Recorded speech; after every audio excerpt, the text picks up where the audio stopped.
Didier and Didier Mortgage. Let's talk about the pre-approval letters, pre-qualification letters that go out with the contract. What I am very impressed with are when listing agents call me to follow up on that pre-approval. As you well know, there are many buyers with very few homes, so they're being selective.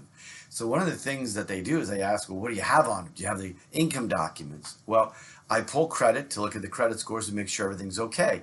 The questions you should be asking are you salaried or self-employed?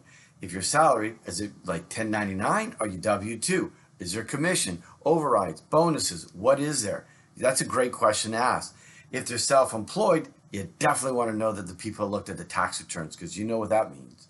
The other thing that you want to look at as well is how's the funds coming from? Is it a gift? Is it their own savings? Sale of a home? Does a home have to be sold? Is there a home involved? These are great as well. And the credit, what's going on with the credit? Have you looked at the credit, pulled the credit? Is it from them looking at whatever sources they have? Those are good questions.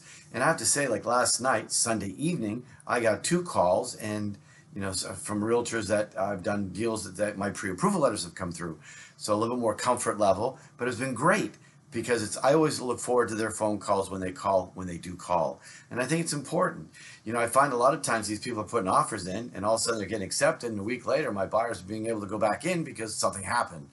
One of the things that you want to know, and I'm going to stress majorly, is when I do a pre-qual pre-approval letter, once I have a verbal, that loan application is taken and we run it through DU and LP, desktop or underwriting loan prospector.